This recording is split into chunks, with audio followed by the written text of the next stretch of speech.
On August 1st, 2003, Mike Tyson stood in a bankruptcy court owing $38 million to 246 creditors. Over his career, he earned more than $700 million in today's dollar. Every single dollar was gone. This is how it happened. Just years before that moment, he was the highest paid athlete on the planet. He knocked out champions in seconds and collected checks worth $103 million in a single night.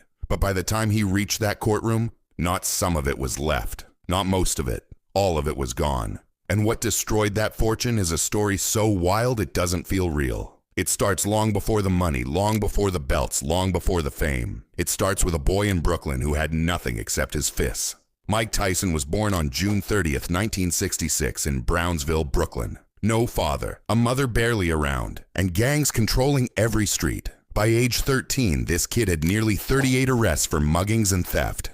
He wasn't born violent. He was born without anyone to protect him.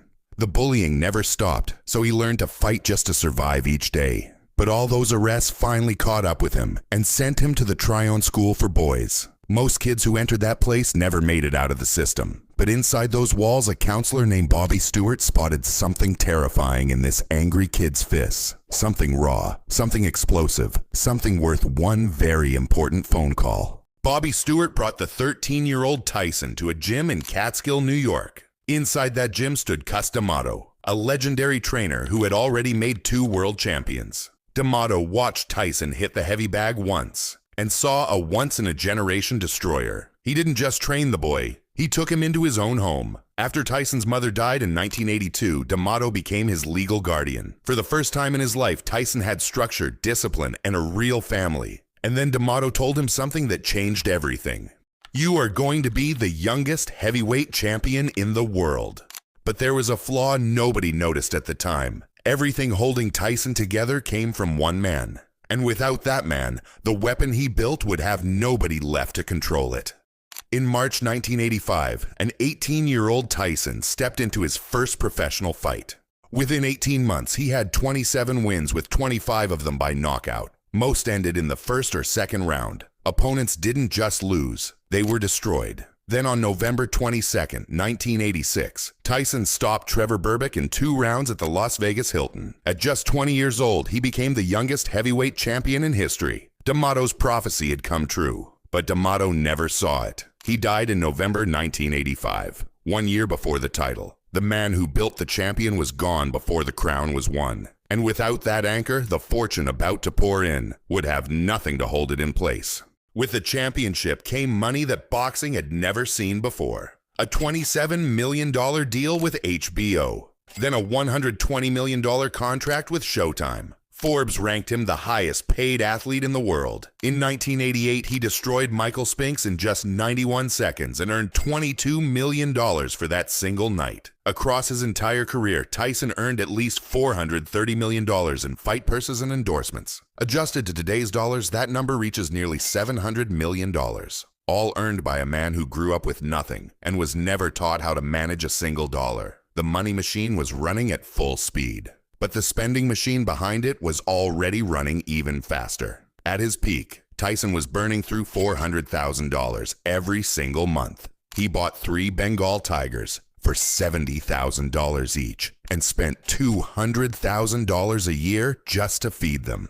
He gave his first wife a $2.2 million gold bathtub and lost $1 million when they divorced. Over 100 cars filled his garages. Rolls-Royces, Ferraris, Lamborghinis. A single London shopping trip cost him $688,000 in diamond watches. His phone bill alone was $230,000 a year. And while his lawyers were preparing his bankruptcy filing, he walked into a jewelry store and charged a $173,706 diamond chain on open credit. This wasn't spending. This was a fortune burning in real time. And 3 devastating events were about to pour gasoline on every dollar already on fire.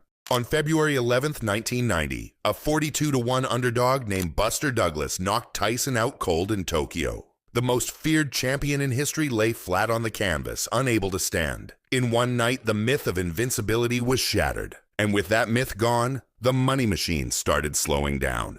TV contracts and endorsement deals were built on the idea that Tyson couldn't lose. Once he did, The premium disappeared, but a far worse catastrophe was coming that would take him out of boxing completely.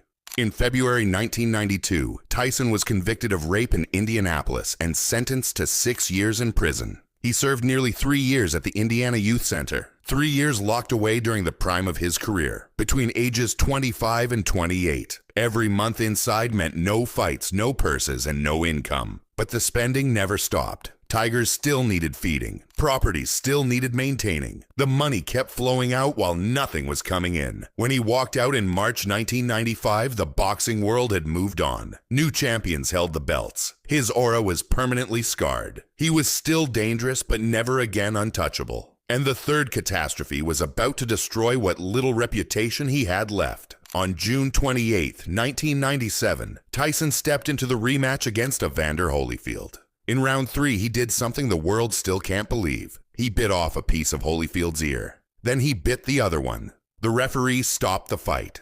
Tyson was disqualified. The arena erupted into chaos. Nevada revoked his boxing license and fined him $3 million. The total damage reached an estimated $30 million in lost income, penalties, and canceled deals. After Tokyo, he was beatable. After prison, he was controversial. After the bite, he was a sideshow. And the fortune bleeding out through tigers and gold bathtubs now had no way to refill itself. But the man managing Tyson's money was about to face accusations even worse than Tyson's own excess.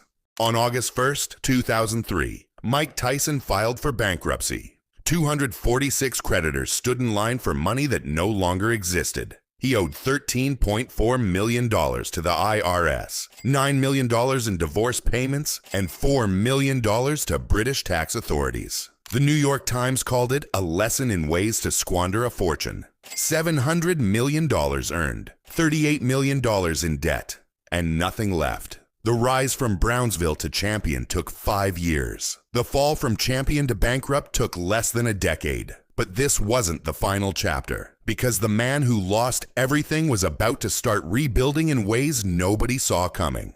On June 11, 2005, Tyson refused to come out for round 7 against Kevin McBride. He sat on his stool and told the press he had no desire left to fight.